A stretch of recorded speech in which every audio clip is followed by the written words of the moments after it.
Good morning. Good morning. I can't wear those. Just to give you a little fucking wonky. I found them in Hobart. If you've lost your glasses, your spectacles, I have them for you. These were left in Hobart, just near the wharf there, near the sail training vessel. Might be up on its way up to Queensland now. I know it was going to go up on its way to Queensland, but there is a bench that's kind of just on the corner there. Just opposite where the Spirit of Hobart ferry goes on the other side on a bench there. These are how I have them here. So just let me know and get them to the rightful owner. Just carefully putting them there. Scotland. Scotland is far away. And so is England. It's both of them far away. Far away over a distant island called Great Britain. It's where we all came from. I'm going to stop that nonsense because, as I said, I haven't practiced my Scottish for a while. But what I am going to say is that if the English know what is good for them, they'll listen quite carefully now. I'm going to say that, yes, your little dot is fucking quite lovely, but we need to move some animals around. Otherwise, you're all going to fucking go insane. And we're fucking holding back the anger to come thrusting down. But what's with all this movement, we'll be fucking scared and skewed and not able and not willing to participate no longer in your fucking con. Okay? Is everyone fucking understanding what I'm saying? Right? So, we're gonna fucking move the animals all the way from John O'Groats down to fucking Hobart, and if you fucking stop us, we're gonna fucking come and kill you all. Yeah, understanding. Yeah, understanding, all of yous. So you keep in your little fucking dot with your little fucking bullshit, and we won't be coming and swinging axes in fucking broadsides, right? We promise. We swear an oath on Stonehenge. They looked quite frightened when we said it.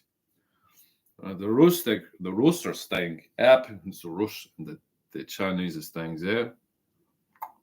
The rest will come out into wash. Oh, no. Something like that. That's how that would have sounded. I don't know. And then there would have been a bunch of confusion, a bunch of alcoholism, and a bunch of fucking axes and swords. It's basically like, if you think of Great Britain as like north and south, and then there's just a lot of like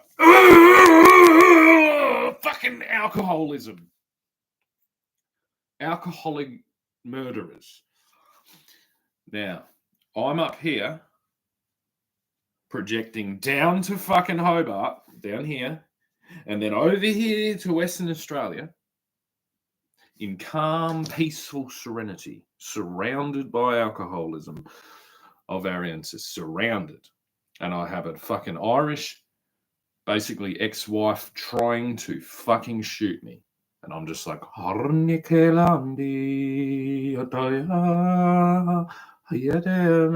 I'm trying to pray to whomever. And basically, if you were to get this fucking DNA of mine, right, that's holding the entire fucking weight of balancing out that fucking Sasquatch fucking blood with the fucking other blood, I'm doing a pretty good job, aren't I? I'm doing quite a good job. Thank you, Charles, for your wonderful example. I believe we've done it. I believe we have a united Great Britain. What does that mean? The United Kingdom? No. We have a united Great Britain, there is a kingdom and there is a king. So the kingdom has a king, and there is a king of a people that move animals all around the world. So the king of the kingdom also, I guess, moves things around the world, people, money, things. And then there is a king of a people that move animals around the world as well. And as long as we harmoniously arrange this, everything will be fine. Everything will be fine. Who would have thunk it that that little island, not island, maybe if you had have listened carefully and learnt to communicate, we would have been able to fucking have a little 3 or a little 2, whatever it is. But at the moment, we've just got a Great Britain moment to celebrate the Empire of Great Britain, not the British Empire. The Empire of Great Britain, that, as I said, has a king, a kingdom, and then another king of people. Because a kingdom, it's like, this is how you know. It's like a kingdom. A kingdom insinuates with its government and its parliament and its, all its wonderful things that have elevated us to the level of this, is 4 rocks and a stick and an agreement with the kingdom and the king through the parliament system. This is important. Okay, so this is King Charles, right? And he, I don't know, the fucking crown like that. He is in charge of the 4 rocks and all the bureaucracy that protects anyone who has said agreement with said king and kingdom through his parliament. But you can't just stick 4 big rocks around Australia and say, mine. Why is it yours? Because it's mine. And you're lucky that this thing landed in a very peaceful, very English mind, didn't it?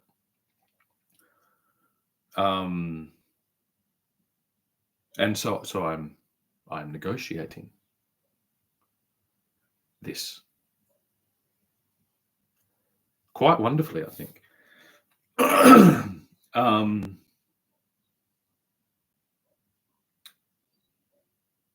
Now, there's going to be a bit of a split because, as I said, there's a kingdom, there's a king, and then there is another king of a people. So the King of Scotland is a bit of a misnomer because it's not the King of Scotland, it's the King of the Scots, and the Scots are fucking everywhere. That's why in that Back to the Future he says, "Great Scott," and that's why the person that went to fucking Antarctica was Scott, and that's why, yeah, a Scot is different than a Scotsman. A Scotsman is a Scot, hopefully, who lives in Scotland. But a Scot is a man whose heart lives in Scotland. And if a man's heart lives in Scotland, then it is understood that it is inevitable that he will seek to return his heart to Scotland at some point, hopefully bringing back a gift to the people of Scotland. And all that.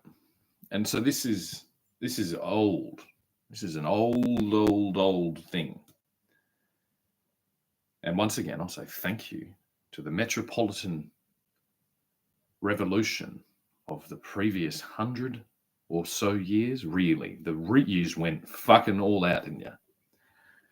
You really went all out. But now you're all right on the verge of insanity. There is a scourge in these metropolitan areas. I'm amazed that you are all holding on so tight like that. I just don't get it. But we've come to rescue or to give you an opportunity to rescue your heart and your soul and your mind. Now, we're going to have to figure out some type of arrangement between this in all the regions that aren't now called Perth, little p, which is basically that sandpit that lives down on the flatlands in that city down there. Wonderful little area you've sketched out, but you've caused so much disruption to all the other people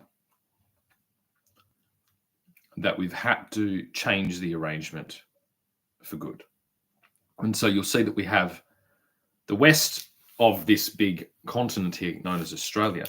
The west has a tiny little sandpit city, little baby sandpit city, and a large, ridiculous, monstrous land base that isn't that city.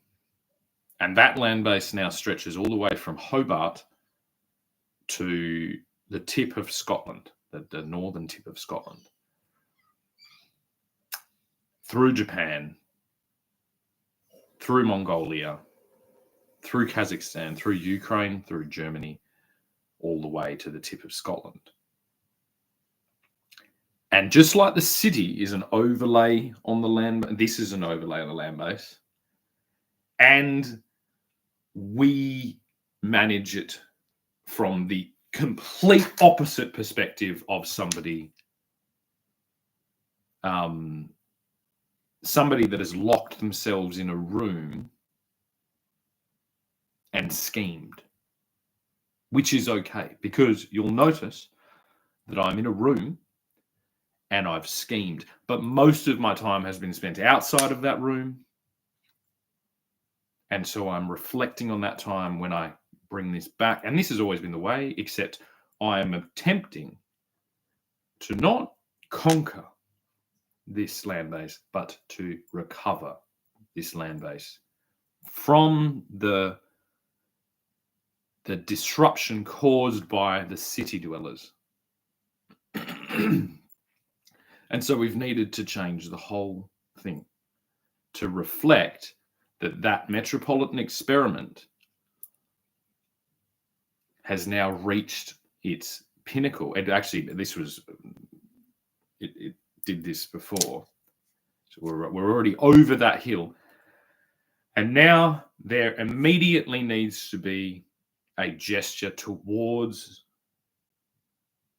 a cooperative effort. And no longer will there be a kind of expectation of this metropolitan-driven thing. I don't know, there's superiority. And then hopefully we can all jointly recover from the Industrial Revolution, which we've all benefited from and we have all suffered greatly because of.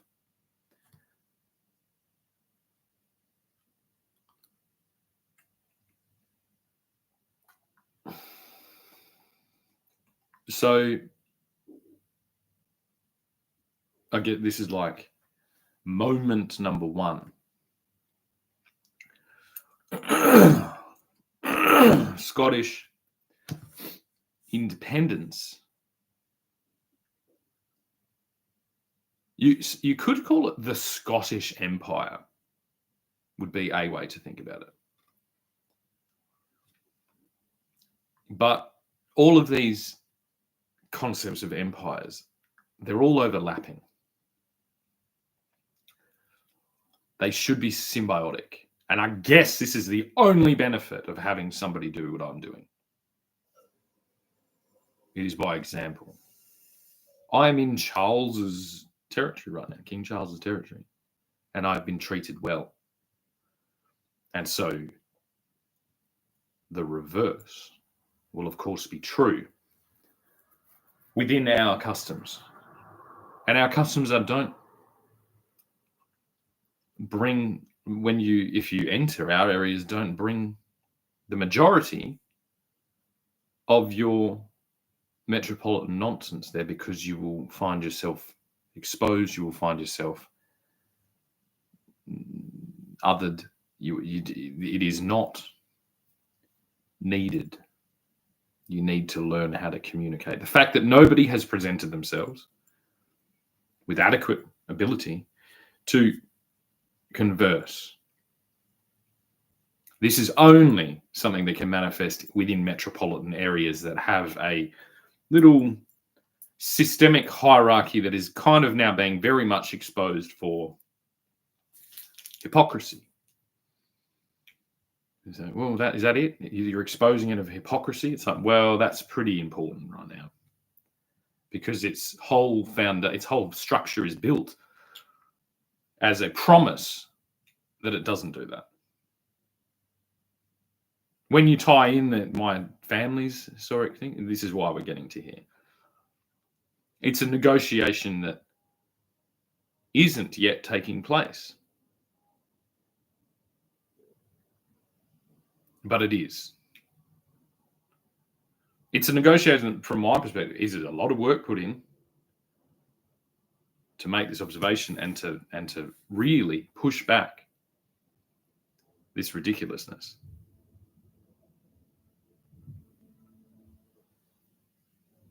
That was weird.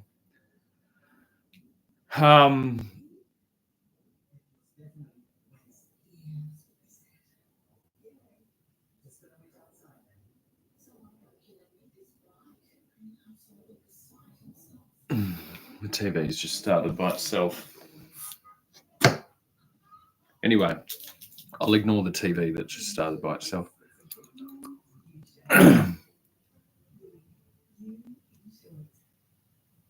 We can't manage these vast areas the same as metropolitan area. New York City, when you think of it, you can buy a little box on top of a bigger box, inside of another box, inside of another box, on an island that was bought fucking, I don't know, a couple of fucking shells and cardigans, okay? Everything is disconnected from that bargain. And now we have a president of the United States who is a Scotsman and who is a Scot, who has risen to the highest post, not just on that little island that he did so well on, but for the whole place. This shows the capacity of a Scot, because that is an achievement and a half. You have to recognize this, not just in normal kind of in the most disruptive time where the concentration of metropolitan saboteurs was targeted on the entire world. But the problem is the people that can do things, they don't really listen to the people that tell people to do things. Because there is only one position in that hierarchy that is obsolete. And so the metropolitan areas need to relearn how exactly they are going to work in this. This means a negotiation on every single trade that passes from a metropolitan area to a regional area is now turned on its head. Held in Scotland. Finally. Any one of you can be a Scot. Would you like to be a Scot? Probably. It's a whole lot fucking less weird than being a fucking Englishman at the moment, but it's not being an Englishman, is it? It's being connected to the British Empire's structure that it is unable to keep hold of. Now, I am also coming from the British Empire, so I'm negotiating a restructuring between the monstrous, bloated, like bureaucratic and financial web of the British Empire, and I am then liberating the Scots from that hypnotic curse. And one of the highest level, I guess, generals, captains, whatever it is, of the Scots is in charge of America and is probably the most famous New Yorker that has ever lived. So we have this weird thing going on. Okay. Now, Donald Trump has specialized himself in the art of the deal. The art of the deal. And if we have a conflict, say, between the person who has specialized themselves in the art of the deal in this micro scale, ultra high value adding expertise, it exactly makes him completely illegitimate to manage the opposing viewpoint of that. Now, in a way, this is what Vladimir Putin has been holding for Russia, for the Rus. But this is 100% acceptable. So we have two opposing mindsets. We have a Rus president, and I'll just Tsar, a Russian Tsar, in beautiful control of his region. And we have a Scottish president, or a Germanic Scots president, overseeing this. This cannot work without an intermediary in the middle. It cannot. The intermediary needs to be managing something else. It's not a broad area with complete oversight, including the oversight to enact war, psychological, financial, and militarily.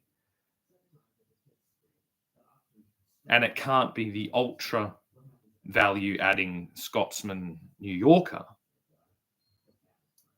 because they're completely opposing concepts. And so this is where the British Empire, now reinvigorated, not as the British Empire, but as a united Britain, is negotiating a migration, constant, perpetual migration of people, animals, plants, art, beauty, like constant migration. This will never end. It is a river of life, of movement, of everything that isn't the desires and the wishes of a man inside a box, basically. It's the dream of every conquering leader in ever. And so I don't sit here claiming complete autonomy. I have been assisted by every single person and an extended thing, and I just happen to be able to just see a little bit. It's like I see a little bit more, I see this a little bit more, see this a little bit more, and none of this will affect anyone else. It doesn't affect Vladimir Putin's vision for Russia. In fact, it hopefully gives him access to a movement of people, animals, products, services that his protective and necessary protective strategy has kind of prevented. The same with China. The same with the whole of Europe. And then hopefully with the Middle East and hopefully with Africa. If we can bridge that gap, which we're not there, but we are here. And then the reason why it's not going there, it's like, well, because the Middle East, I believe, will just learn that they have this in their own purview. They have this same ability. And Africa is the homeland of the African people, wherever they may be. Now, the one gesture to the African people is that we need to see a peaceful resolution to these conflicts in South Africa. The treatment of the South African people is exactly the way that we will reflect back our treatment of African people wherever they are. And at the moment, we're not particularly happy with what we hear, considering they're holding for you a library of the entire world's technological and informational and this. So if I, with the amount of tensions I have towards England, I don't in this moment wish to attempt to conquer England.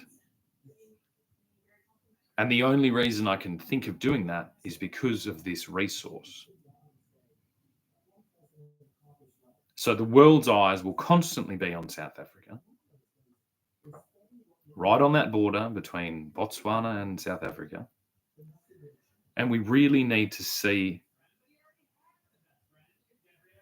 a beautiful conversation going on there, not a stadium filled with people chanting, "Kill."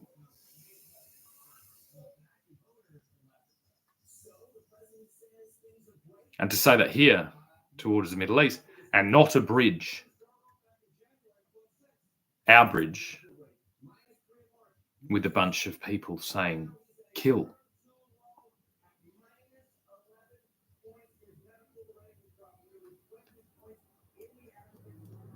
The Semitic people, whose descendants are the Jewish Hebrews spread out now across the world, their job in that region were as herders. They herded animals and their tribes across that land, which kept it healthy, kept it, looking like what it says in your books and not like rubble.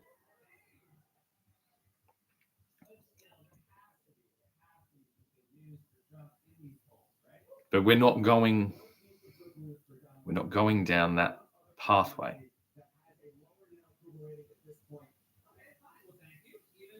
Because I think it's like in the heart of whatever tribe I'm landing in, whatever concept is the baseline of my desires, of my family's future, my heart's future. It is not of wealth, in gold or money. It's in the restorative promise made with whoever has assisted me in doing this. And so if I was conceptually imagining myself standing at the top of Scotland, looking down and imagining Charles, perhaps with his grandson on his knee, sitting in Buckingham Palace, then I can conceptualize that. And I can conceptualize a handshake, and I conceptualize a united Great Britain with a king and a kingdom and another king with a people. And I look forward to a harmonious and conversational, and if this is the one, it's the English language. It's a conversational matter. At the moment, you could say, between two kings. And really, what else ever is there? So if Charles holds up the law on, if there has been an attempt on conversation and a act of avoidance, then this isn't a reflection on a united Great Britain. It's a reflection on the shortcomings of the united Great Britain in teaching adequately the art of conversation.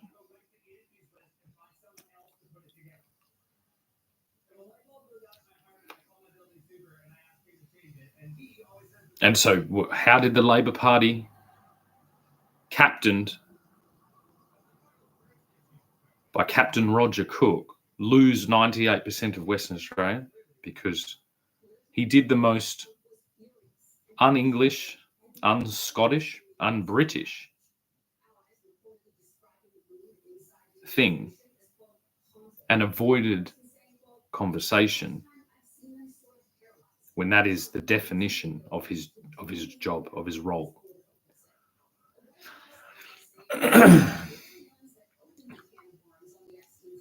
I've said a lot of bad things about Perth. Perth is not a horrific, murderous zombie apocalypse in waiting. It has the potential, if it unshackles its young people and allows them to interact, it has the potential to be a leading example to the world on how to develop a region with a metropolitan concentration that does something new.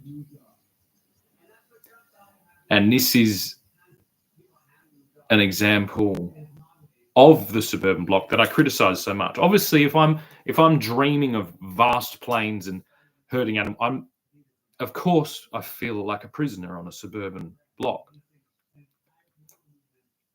But that wouldn't have always been true. It's what you all decide to do with them. They're plugged into water, they're plugged into telephone, they're plugged into internet, they're plugged into beautiful roads, beautiful infrastructure, a sufficient government structure ready and waiting to be filled with wonderful, productive individuals. There is adequate lighting, there is adequate recreational activities, there is adequate everything.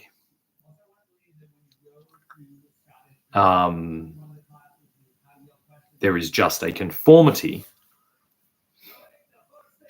that is, unfortunately, 50 years out of date.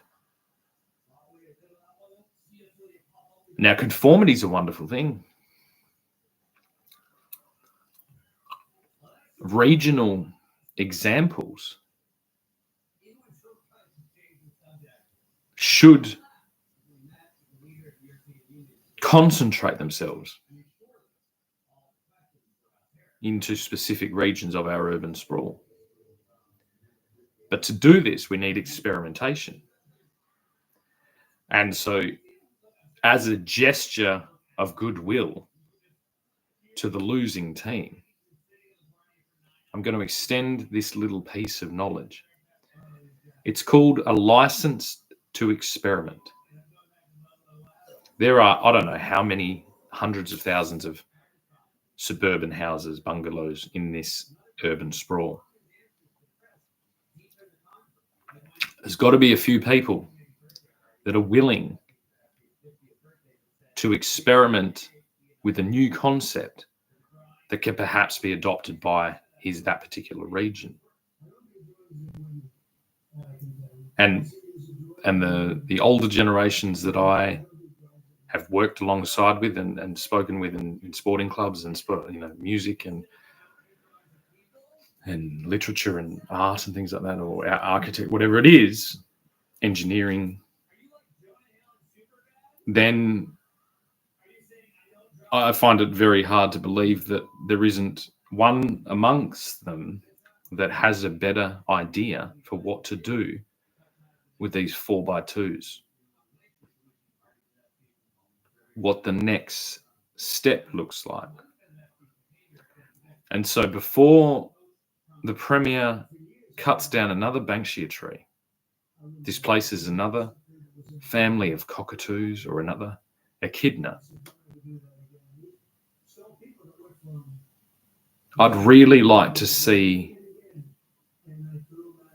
an opening up of licensing this experimentation, and perhaps, a protection of liability or a conceptual hall pass to try something different. We have from the bell tower to Girraween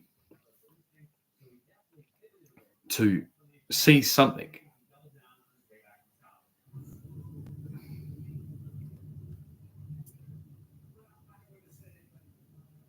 And so I think it's like, now that you've been forced to view your achievable oversight as opposed to your gluttonous oversight,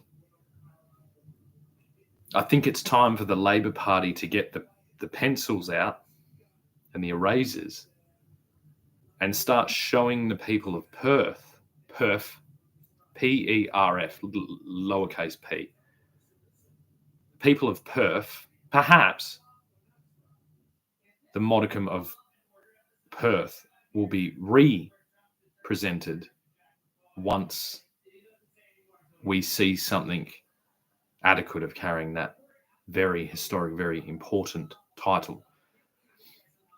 But at the moment, PERF has a lot of work to do.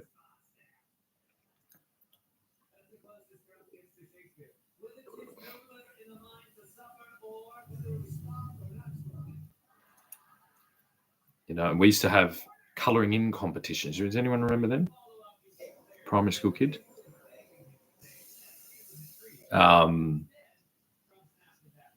Let's see what the young minds that have been forced to abdicate from social media and the internet. Let's see what they can do with the pretty good, but a little bit lost in the weeds foundations that have been laid by their ancestors in their ancestral land. And let's begin to put something down that reflects the concept of a united Britain with a king, a kingdom, and another king, and a people that sends a clear message that within these united kingdoms,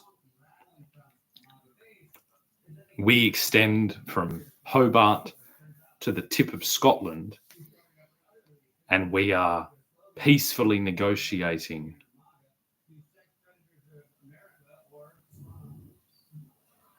a new concept of stability and of a reinvigoration of areas so vast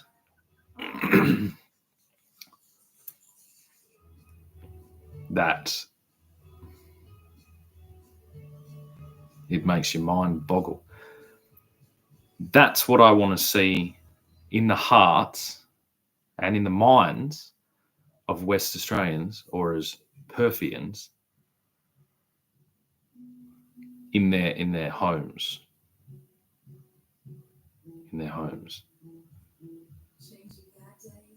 And as long as this remains conversational, I can't see why I wouldn't see any good man from this region who wished to be referred to as a Scot.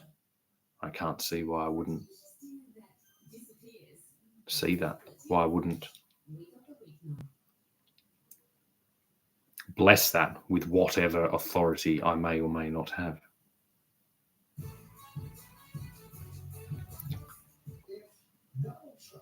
Including an Aboriginal gentleman who, of course, A stunning story raising new questions about Trump's past relationship with the late sex offender Jeffrey Epstein. their land to which the Scots pass through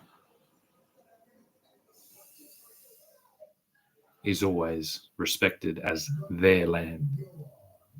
President Trump is lashing out at the Wall Street Journal for claiming that he once sent a 50th birthday card to financier Jeffrey Epstein that contained